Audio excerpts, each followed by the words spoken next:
Senhor presidente, alguns assuntos nos traz à tribuna na noite desta quarta-feira. A primeira delas, senhor presidente, eu recebi algumas preocupações de alguns dos pessoal da área da educação com relação ao processo seletivo, que onde ia habilitar os diretores, vice-diretores, os coordenadores para participar, fez, o processo seletivo para ser selecionado para aqueles habilitados a participar da eleição que deve ocorrer no mês de dezembro. Só que o que me foi relatado é que só 10% dos inscritos é que foram aprovados pela banca. E isso nos gera aí uma preocupação, porque a maioria das escolas não tem ninguém aprovado para o cargo de diretor, vice-diretor ou para o coordenador.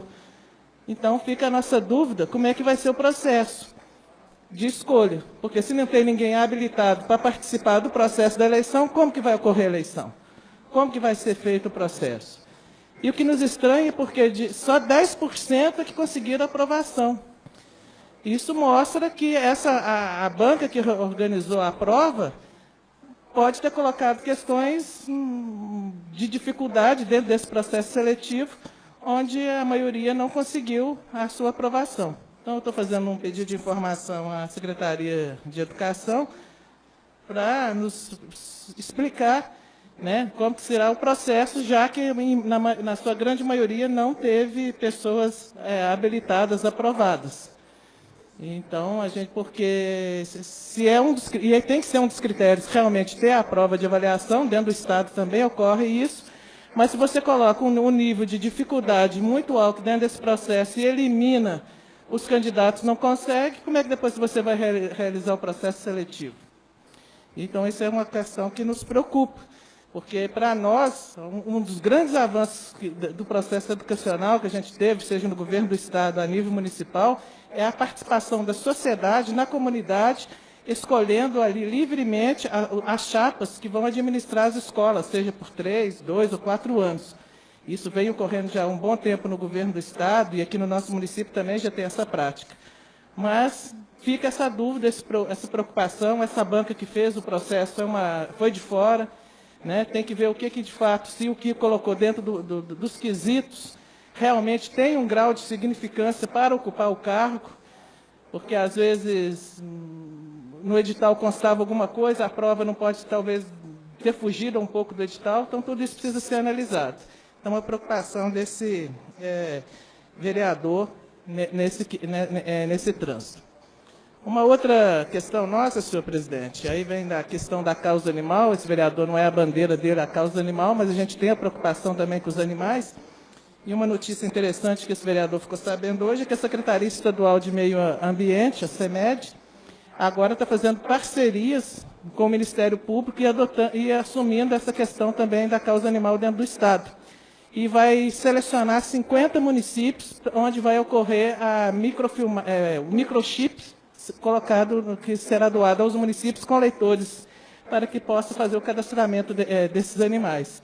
Então, é uma questão interessante do governo do Estado, junto com o Ministério Público, mas, no mesmo instante, a gente fica a nossa preocupação. O nosso município ainda veio para esta casa criar o Conselho Municipal dos Direitos dos Animais, o projeto foi retirado e não voltou nessa casa.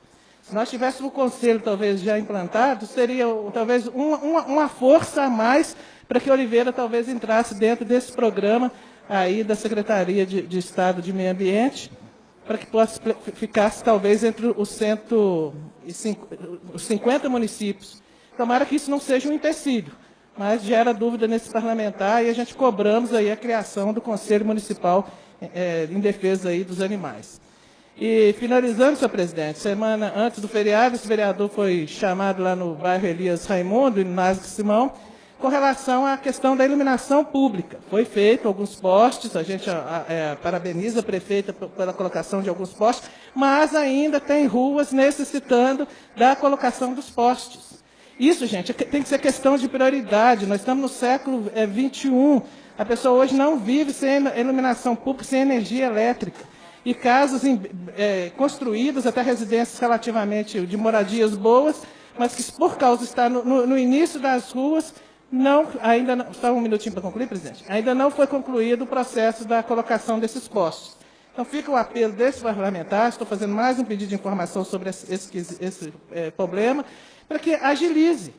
Eu não acredito que um poste de iluminação, uma extensão de rede elétrica é uma coisa tão cara. A gente viu na última audiência pública nessa casa aqui, da prestação de contas relativa aos orçamentos do município, que relativamente o nosso município está bem economicamente. Não está mil maravilhas, mas tem um saldo suficiente. Então, esses quesitos como iluminação pública tem que ser prioridade. Então, fica aqui a gente ser a voz aqui daquela comunidade, outros vereadores também, tenho certeza que abraçam essa causa, para que a gente lute para que o Elias Raimundo e o Nath Simão seja contemplado o mais rápido possível com toda a iluminação pública que aquele bairro, que aquela população merece. Por hoje é só, presidente. Obrigado. Acompanhe o trabalho do vereador Cirlei Clécio em www.cirleiclécio.com.br e também nas suas redes sociais.